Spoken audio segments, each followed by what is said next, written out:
everyone, and welcome to another episode of Coast Connections. I'm Elizabeth Hines, and today we're going to inspire you with a very soapy, hopeful story. You're going to be bubbling with optimism after you hear this story today, and we hope that you're going to get behind this organization and help spread the good word. We're here today with Soap for Hope Canada, and the executive director and founder of the organization is Anne McIntyre from Victoria. Welcome, Anne, to Coast Connections. Thank you, Elizabeth, for having me. And I must say, every morning when you wake up and you shower and get ready, there's nothing that starts your day off better than that. I can't imagine, going without basic soap and water for, even 2 days at a time. So you've got a really intriguing story that we're going to share today. And before we begin, I just want to acknowledge that we're coming to you today from the Sineemuk First Nation territory, where we're privileged to work and play and enjoy this beautiful area. Awesome. Anne McIntyre, how did you start this organization, which is now in BC, Alberta, and now has spread to Manitoba? So the hope really is spreading. Tell us what inspired you, Anne. How did you get inspired to do this? I think what inspired me was some volunteer work that I was doing in Mexico. It was the first time I actually realized that there was people in the world that didn't have soap. And I think coming from a privileged life living in Canada, that's just not something I ever thought that people didn't have access to. So I was doing some volunteer work, and I was really concerned about bringing school supplies down to these Indigenous children. And what they actually wanted was soap and shampoo, which really blew me away. So when I came back to Victoria and I became executive director of an international aid company, one of the things that we used to send out with international aid was soap. And we had such an excessive amount in our warehouse that I thought, I wonder if there's people in Victoria that need this, just because we had so much of it, right? Right. It's not really helping anybody by sitting in the warehouse.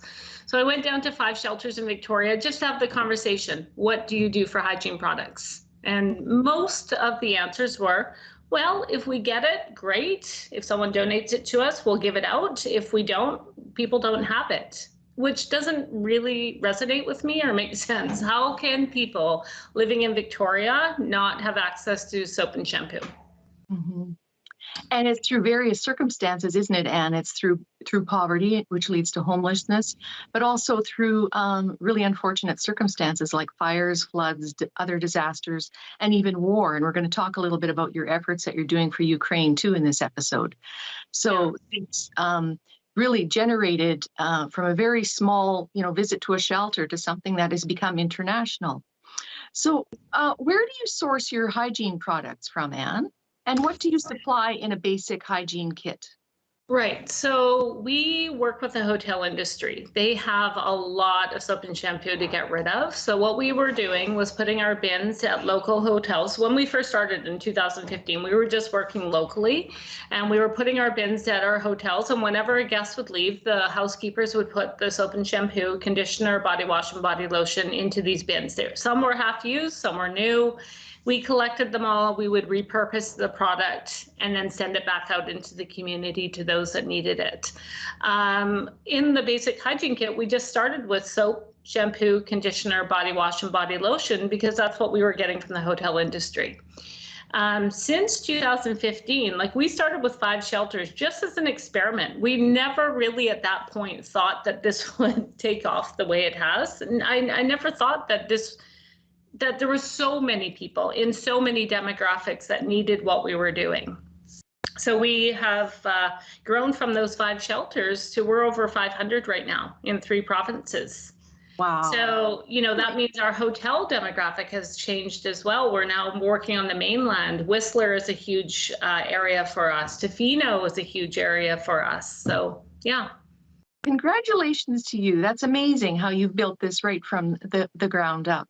And talk to us about some of your, obviously this takes a village, but you now have 8,600 volunteers working with you, Anne, to help, collect, distribute these amazing hygiene kits. Tell us a bit about some of these volunteers. Right. So it started off working with Rotary. So we had many Rotary projects, and whenever I did a presentation, my commitment to the Rotary clubs and the area was, if I am taking from a hotel in your area, I promise to give back to a community facility in your area, so that there's a direct correlation between getting product out and putting product back in. And this inspired many Rotary clubs to take this on as a project. It could be collecting from the hotels and bringing it down to our warehouse in Victoria. It could be sorting the products, whatever we needed done. We have a steady stream of volunteers that are here every single day. Like, I hate to say it, I had COVID for 2 weeks, and my volunteers kept the warehouse going and running, and we did not miss a beat. Wow. I'm so glad you're better since COVID, Anne. That's wonderful. And also during COVID, there was an almost a 200% increase in demand for your services. Tell us about that through the pandemic, because not only the demand increased, but people were also living under certain restrictions. So talk to us about that. So 3 things happened at the same time. The hotels were shutting down or going down to about 10% occupancy.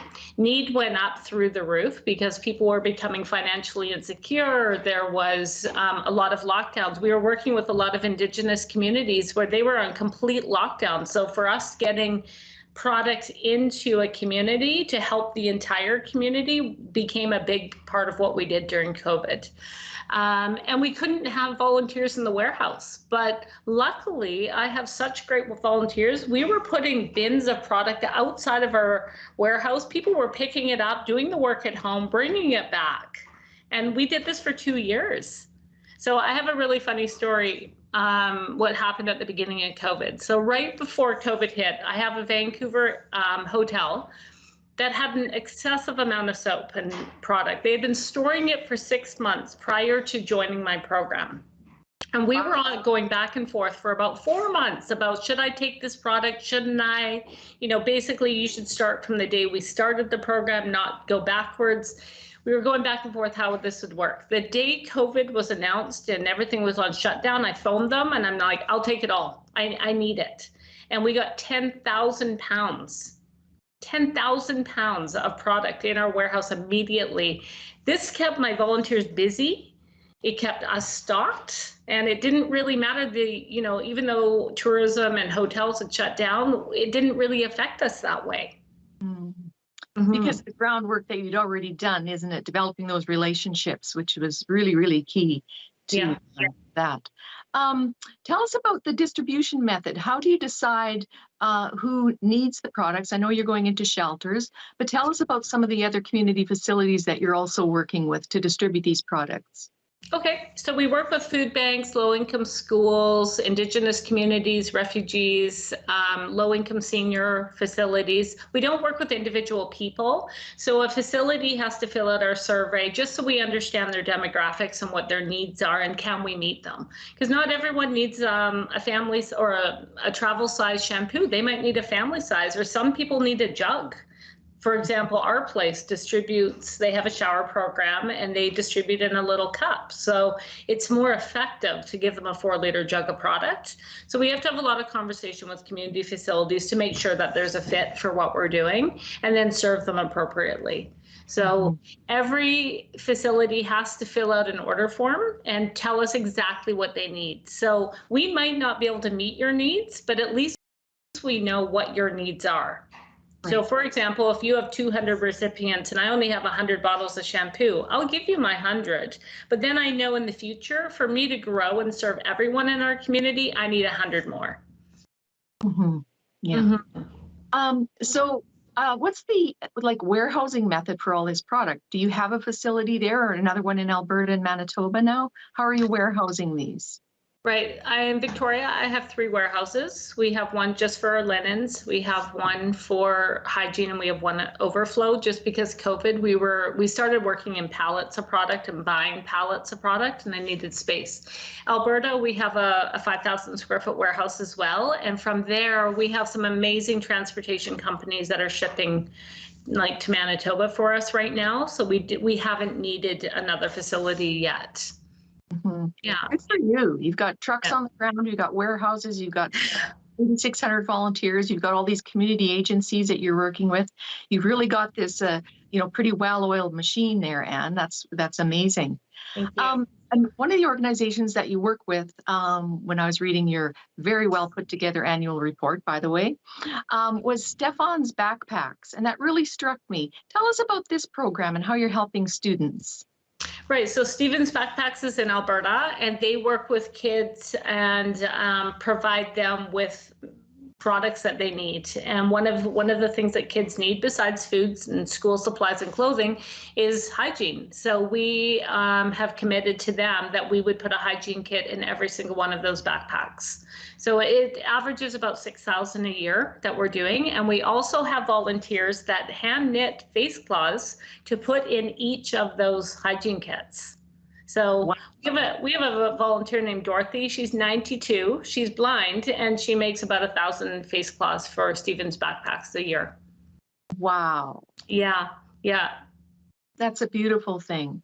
Mm-hmm. And I think that there's a direct correlation, like when we can go back to our seniors that are knitting these face cloths and say, we just want you to know that they went to this organization or they went to Stevens Backpacks for Kids. There's, they feel involved and they feel like they've made a difference in someone's lives. Absolutely. And it brings purpose to their lives as well, doesn't it? It really does. Yeah. And some of them also work within your warehouse too, providing services there. Tell us about Frank McGifford, volunteer from Port Alberni. Oh, Larry. You mean Larry? Larry's great. So Larry heard me speak at his Rotary Club. And I was doing a presentation in Port Alberni. The reason being is there's so much need in Port Alberni. So I was up there and he decided he wanted to get involved. So he would drive down to Victoria and volunteer in our warehouse all day long and then go back up to Port Alberni. And in the meantime, we would get orders together for facilities in Port Alberni and he would deliver them. One day I phoned him and this is going to sound bad for me, but I was like, hey, Larry, do you mind going to Tofino and picking up some from some of our hotels? Someone called me and they need a pickup. And he didn't skip a beat, didn't tell me how far Tofino was. I really, at that point, didn't realize it was 2 hours away. He did it, he came down and he said to me, Anne, have you ever looked at a map before? I'm like, yeah. And he's like, did you know it's 2 hours with construction? I'm like, oh my gosh. Anyways, Larry, for the last 3 years now, drives to Tofino once a month, gets all of the donations from the hotel. His truck is loaded. He comes to Victoria, unloads it with us. We reload it with orders for Port Alberni. We support 13 shelters right now, and then distributes it. He gives us so much time. And he loves this program because he really sees a direct impact he gets gratitude from the hotels. They're so thankful that their product is not going in the garbage.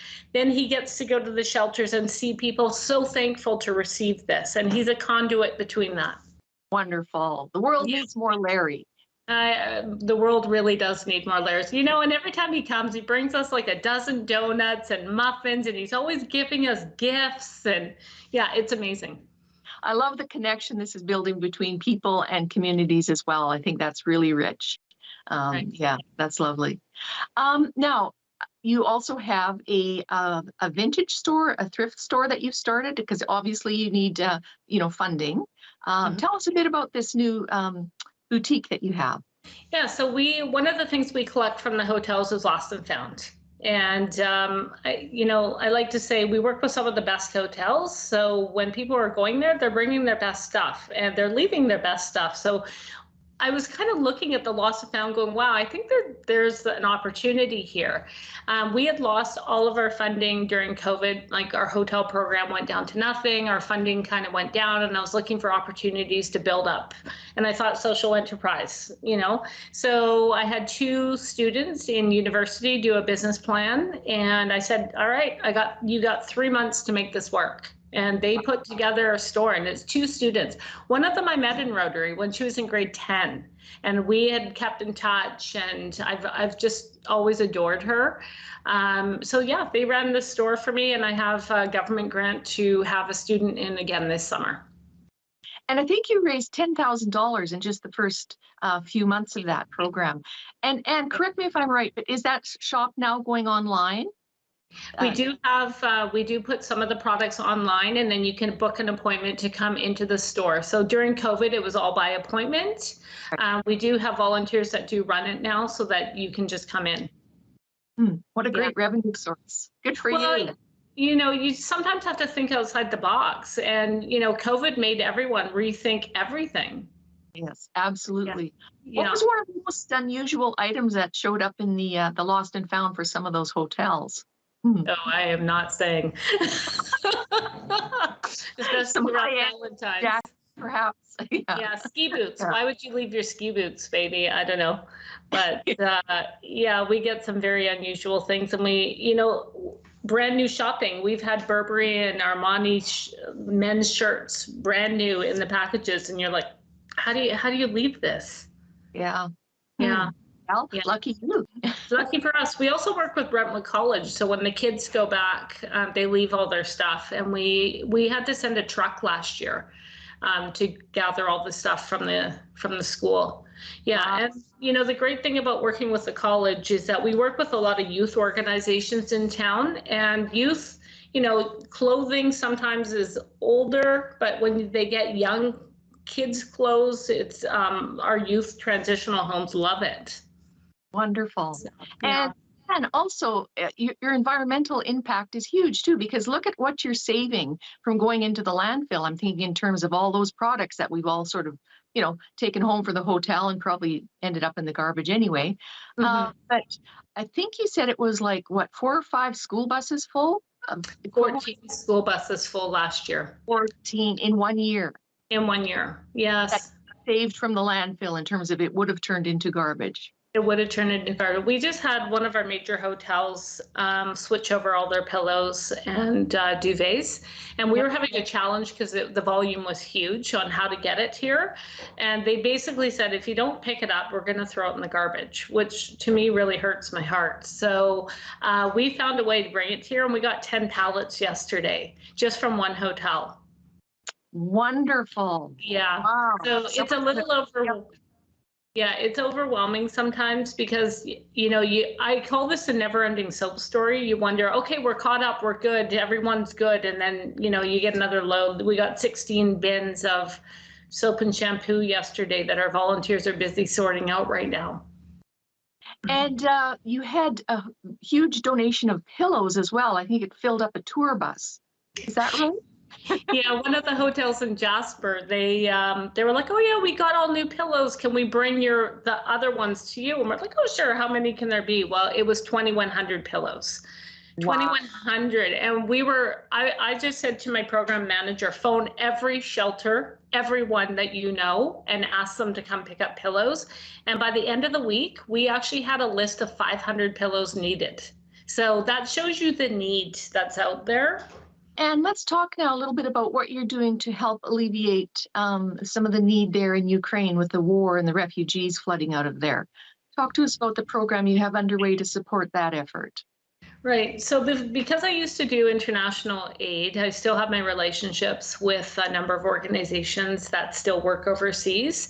And we've committed to them to do all the hygiene for any of their international shipments, which we've been doing over the years. With the Ukraine, hygiene is always top priority. People forget about it. They don't realize, diapers, feminine products, soap, shampoo, deodorant, all those toothbrushes, everyone needs them, right? If you're leaving your home, you don't pack that with you. So we committed to an international organization that we would do all the hygiene for them. And we did a joint effort with 3 organizations in town to get supplies. We've already sent one 40-foot container. We are booking another one right now. We will be doing a third. And then we're also working with the United Way and the Ukrainian cultural societies to help anyone coming into different cities. So right now we've helped in Calgary, Victoria, and then we've had requests for other cities. So again, we'll do all the bedding and the hygiene. For the refugees that are coming into these various points. Yeah, absolutely. Yeah. So, we just have our supplies on hand, and whenever someone needs something, we just have to vet it and make sure it's all legit, and then we will give them what they need. Mm-hmm. And how can you support this effort, Anne, in particular, the one for Ukraine right now? people like to give in different ways. So you can financially make a donation, which always helps because there's lots of costs on our website. Or you can come to our warehouses either in Victoria or Calgary and bring products. I would call ahead and just say, hey, is there anything updated that you need? Or look on our Facebook page or website. Yeah, so it just depends. Everyone likes to do different things. You know, money, if I get financial donations, I think my purchasing power goes further, but some people like to physically come and give stuff. We've had a number of women that have made quilts and knitted things and brought them into our warehouse. So we kind of have them in a special spot and we're giving them to families so we can say, oh, this went there. We really try hard to make our donors feel a part of what we're doing. That's really special. Yeah. Yeah. Yeah. And your Soap for Hope Canada also has its own laundry soap now. Yeah, so that came because we have a lot of bars of soap that are really small, or maybe we can't use it. And I thought, well, let's try one more step in eliminating from the landfill because we were throwing these small bars of soap out. So we got a grant through the Investment Readiness Program and Victoria Foundation, and we hired the student I told you about. I'd met her when she was in grade 10, and I basically said, here's a project, figure out a recipe using ground soap. Like, we need to figure this out. So she spent her summer co-op term trying different soap recipes and grinding up soap and mixing it. So she has created a recipe. We had, I think, 20 shelters try it out just to see if they liked it. And now we have it for sale. Wow. Mm-hmm. Yeah, just try to. That's fantastic. And I love it that it was a young student who came up with this recipe too. Yeah. Good for you for empowering her to get that done. And also tell us about your Sailor Sea soap pebbles. Yeah, the Sailor Sea soap pebbles, again, was a conversation on the beach with the founder of Nature R&D. And she was like, we should make some soap rocks. And I'm like, I think I have just the soap for that. We work with Alberta Natural Products, and they make a beautiful organic soap, and they give us the ends. So I had it shipped out from Calgary, and 4 women, we were sitting around drinking wine on a Sunday afternoon, making these soap rocks, just experimenting, having fun. And we're all kind of type A's, and it was like, we should sell these. So we went to 7 stores, and we now have 7 stores that carry them and give us 100% of the donation back. And so, we still have a number of women. We make about 1,000 a month right now. Yeah, wonderful. So and that find those on your website too. If the viewers want to order them, they can go to soapforhopecanada.ca. Yeah, they're all handmade. They're 3 for $10. They're beautiful. We've had the United Way for their Blue Heart campaign had us made blue heart rocks. So we did that for them. We've done some special order stuff. We've done some staff appreciation and just had staff in here making them. Yeah, people love to make them. Actually, that's a good idea for any corporate gifting or business gifts, to order through you and support your organization that way and give something really meaningful to a staff member. That's great. Yeah, it's local and it supports our program. Exactly. And talk to us a bit about Helicopters Without Borders and the work you've done with them throughout the fires and flood season this year.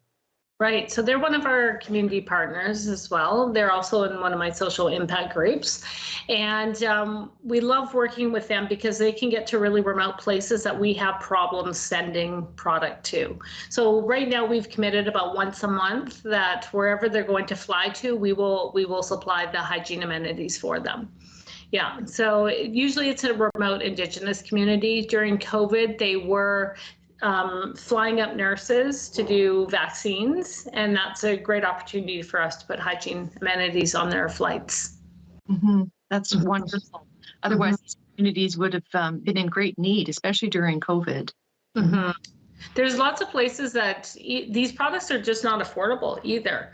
Like, they might not be able to get them, or it's not affordable. So being able to go to very remote places and get product that we're repurposing here, that should be the goal. Like, sometimes it's easy in a city to access services. It's not so easy when you're remote to get the services that you need.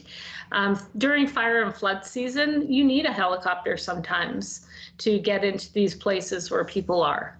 and you need your product there fast. Yes. You Yeah. know, we work with all the evacuation centers to provide linens and hygiene. So, you know, if a fire happens, we need to be there the next day. Hmm. And often when you talk about, the need for these hygiene products and, personal hygiene items, you think of people who are, homeless or impoverished in some way, but it can happen to any of us.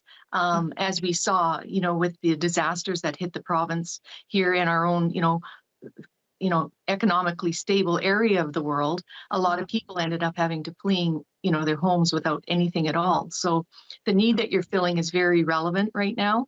I Right. think especially climate change and, during the pandemic, and as we're moving out of this too, people are in need, and you're doing a wonderful job there. And why do you do this? Why do you do what you do? Honestly, I feel really fortunate on a number of reasons. We have people that want to be here all the time, volunteers that give so much of their time and their efforts into what we're doing. So every day we're met with people that are happy, they want to be here, they love what we're doing, they're passionate people. The other thing my grandpa always told me is 2 birds, 1 stone. And I feel like we're doing 2 things simultaneously. We're helping people, but we're also helping the environment. So it's really hard to know which one we're doing more of, because we do both. Being able to take a product from that would have gone in the garbage and make it into something that is valuable for something, to me, I don't know. I just really like that. I think it's actually humorous that, there's so much stuff in our communities that people aren't using, but someone else could really, really value that. So I feel very fortunate we meet such a wide variety of people that just want to help. People do want to get involved. Sometimes you just have to, give them opportunities. Exactly. And for viewers that want to get involved, soapforhopecanada.ca is your website. You're also on the Facebook page and on Instagram as well. Ways that they can donate or help out or volunteer. That's really. What's coming up now for the next part here of 2022 and into 23, Anne? I think that this year we're just going to get back on stable ground. With COVID, there were so many changes quickly that I kind of want to get back to a spot where, we're back to business in a quote unquote normal way, and then look at expanding after that. Good for you. We just have a few seconds here to wrap up, Anne, but I just want to wish you and all your staff and volunteers there at Soap for Hope Canada all the best, and huge, huge thanks for the wonderful good you're doing, the humanitarian effort that you're making here in our own community and around the world. And we're just really proud of you, how you built this and the difference that you're making. So congratulations to you and your crew, and we wish you all the best going forward. We look forward to helping to support you in your efforts there. Thank you so much. This is great to talk about it. Yeah, and I invite anyone to come down for a tour. Yeah, I look forward to doing that myself. Yeah. Good. And thank you for joining us today. And I hope that this has inspired you to reach out and help in any way you can. And it's just such a wonderful way that Anne and her organization are helping, bring dignity and hope to people who are in need through simple hygiene products, which we all take for granted, don't we, at times? So I encourage you to get behind her effort in any way that you can, and particularly now with the effort for the war in Ukraine as well. So thank you for joining us today, and we look forward to seeing you on the next edition of Coast Connections. Bye-bye for now.